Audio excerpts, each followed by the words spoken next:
Bonjour et bienvenue dans cette nouvelle vidéo. Dans celle-ci, nous parlerons du lancement de Microsoft Excel, de la création de nouveaux fichiers, d'un nouveau classeur ainsi que de la présentation de l'interface. Alors pour lancer Microsoft Excel, nous avons trois possibilités.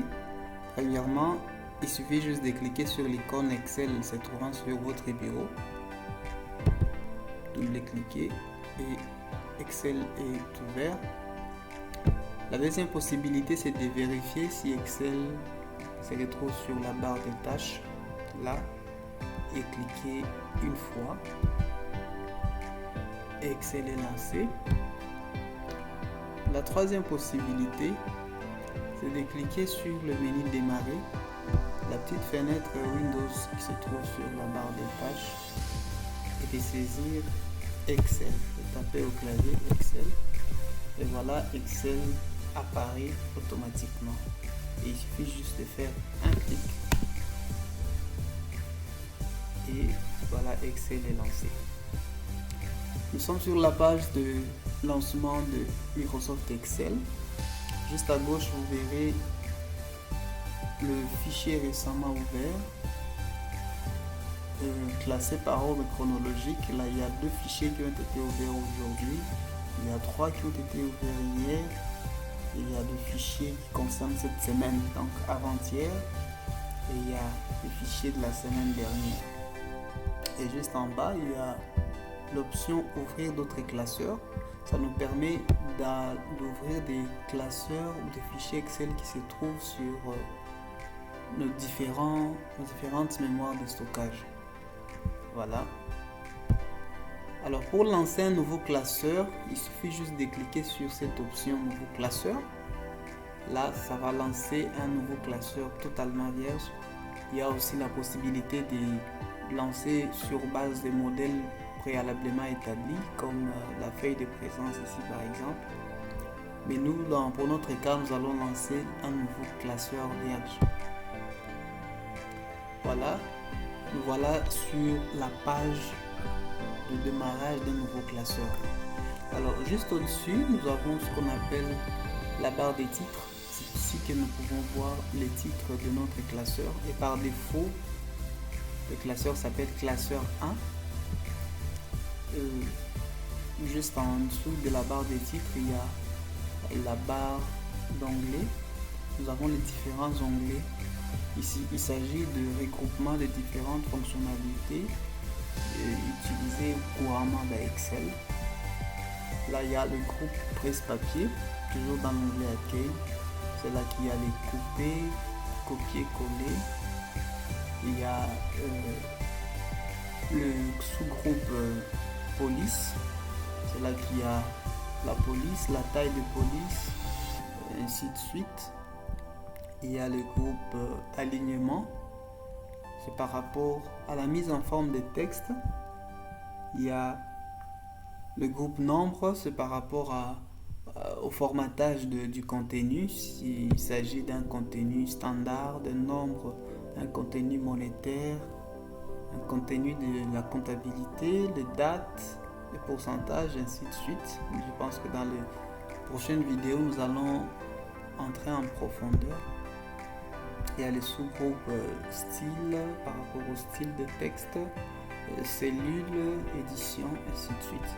Alors j'aimerais préciser que là il s'agit juste de fonctionnalités usuelles, mais pour chaque sous-groupe vous avez la possibilité de cliquer juste en bas à droite pour voir l'ensemble des fonctionnalités pour ce sous-groupe là. Alors là il y a plusieurs fonctionnalités qui n'apparaissent pas forcément juste lorsqu'on clique sur l'onglet. Vous verrez par exemple qu'il y a plusieurs détails sur la catégorie de contenu, l'alignement. Il y a beaucoup d'autres possibilités. Il y a police, bordure, ainsi de suite. Voilà, là c'était juste pour l'onglet accueil. Mais il y a également l'onglet insertion. C'est là qu'on verra des tableaux croisés dynamiques, des tableaux, des illustrations, des formes, ainsi de suite. Des graphiques, nous aurons en parler par la suite. La mise en page, les différentes formules qui existent dans Excel, regroupées par catégorie, la gestion des données, la révision, ainsi que l'affichage. Alors, pour enregistrer, parce que jusque-là, notre fichier n'est pas encore sauvegardé, nous l'avons juste créé, mais pas sauvegardé. Alors, pour l'enregistrer, il suffit juste de cliquer sur Fichier et de cliquer sur Enregistrer sous. Alors la différence entre enregistrer et enregistrer sous, c'est que lorsque vous enregistrez sous, vous précisez l'emplacement dans lequel vous voulez enregistrer votre nouveau classeur. Un classeur qui n'a pas encore été enregistré, ou soit qui avait déjà été enregistré mais que vous voulez en créer un autre. Alors là, vous allez cliquer sur enregistrer sous et préciser l'emplacement dans lequel vous voulez enregistrer. Parcourir et préciser que je cherche à enregistrer par exemple sur les disques local D et on donne le titre, exemple lancement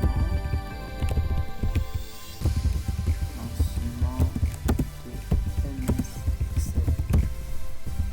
On clique sur enregistrer. Vous verrez automatiquement que sur la barre des titres, notre titre apparaît, lancement de MS Excel. Alors, en dessous de la barre d'onglet, il y a ce qu'on appelle la barre de formule. C'est là qu'apparaissent nos formules que nous serons en train de saisir dans des cellules. À droite, à gauche plutôt, il y a la zone d'adresse ou bien la zone de nom.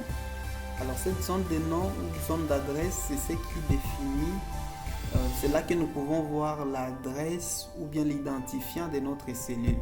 Alors, qu'est-ce que la cellule? C'est tout simplement l'intersection entre une colonne et une ligne.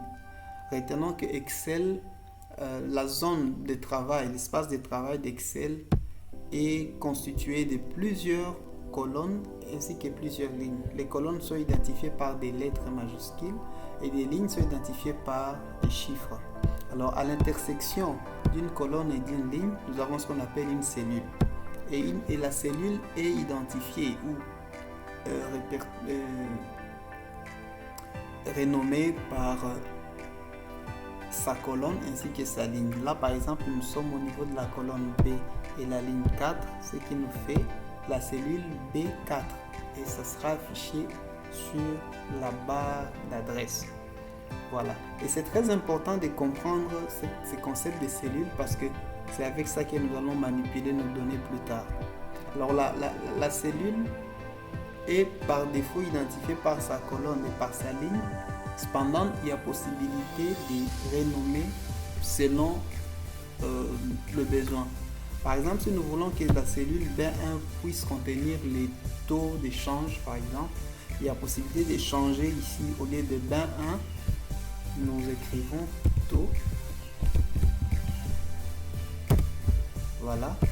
Et donc, chaque fois si nous cliquons sur B1, ça affiche plutôt taux. Et nous savons que cette cellule-là contient les taux. Et chaque fois que nous allons appeler les taux, la formule fera référence à cette cellule B1 parce que nous l'avons renommée comme taux. Alors, prenons un exemple concret. Si par exemple le taux d'échange est de 2300